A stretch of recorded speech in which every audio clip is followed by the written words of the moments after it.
काय रे, खूप वेळ झाला बघतोय तुला. इकडे तिकडे भरकटतोयस, लोकांकडे धावतोयस, पण ज्याने तुला इथवर आणलं त्याच्यासाठी तुझ्याकडे वेळ नाही. आज मला तुझ्याशी बोलायचं आहे. शांत उभा राहा आणि नीट ऐक. तुला काय वाटतं, तू जे काही करतोयस ते मला दिसत नाही. तुझे ते खोटे प्रयत्न, तुझं ते विनाकारण रडणं आणि लोकांसमोर पसरलेले हात, हे सगळं कशासाठी? तुला स्वतःवर विश्वास नाही की माझ्यावर? जेव्हा तुला गरज होती तेव्हा मी तुझ्या पाठीशी होतो, पण जेव्हा तुझं काम झालं तेव्हा तू मला विसरलास. हीच का तुझी भक्ती?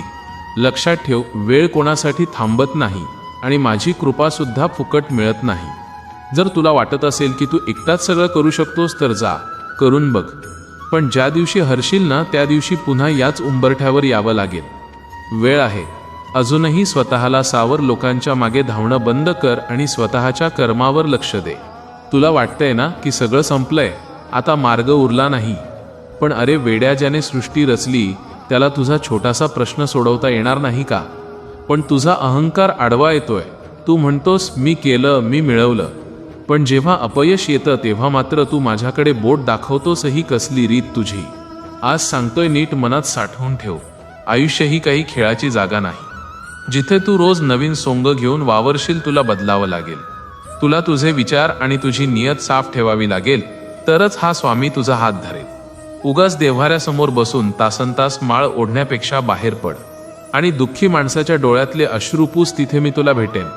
कष्टाची तयारी ठेव आणि फळाची चिंता माझ्यावर सोडून दे. पण जर तू आळसात वेळ घालवत असशील आणि वाट बघत असशील की चमत्कार होईल, तर लक्षात ठेव, हा स्वामी सुद्धा अशा माणसांना साथ देत नाही ज्यांना स्वतःची किंमत नाही. अजूनही वेळ गेलेली नाही. स्वतःच्या आत डोकावून बघ, तुला तुझे सर्व उत्तरं मिळतील. मी तुझ्या काळजातच आहे, पण तुझे डोळे जगाच्या चकचकाटात अडकलेत. तिथून बाहेर निघ आणि स्थिर हो. मी तुझ्यासोबत आहेच, पण तुलाही माझ्यासाठी आणि स्वतःच्या प्रगतीसाठी वेळ काढावा लागेल. बोल, आहे का आता तुझ्याकडे वेळ, की अजूनही तुझ्याकडे दुसरी महत्त्वाची कामं आहेत? ठरवून घे, कारण संधी पुन्हा पुन्हा दार ठोठावत नाही आणि ही वेळ निघून गेली तर फक्त पश्चात्ताप उरेल. आता तूच ठरव, तुला माझ्याकडे यायचं आहे की जगाच्या मागे धावायचं आहे. निर्णय तुझा आहे, कारण परिणाम तुलाच भोगायचे आहेत.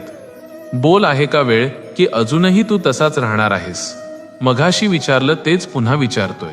उत्तर दे, आहे का वेळ माझ्यासाठी, की अजूनही तू स्वतःला खूप मोठं समजतोयस? विचार कर आणि मगच पाऊल उचल, कारण इथून पुढे जे काही होईल त्याला तू स्वतः जबाबदार असशील. नीट विचार कर आणि सांग, आहे का वेळ? श्री स्वामी समर्थ.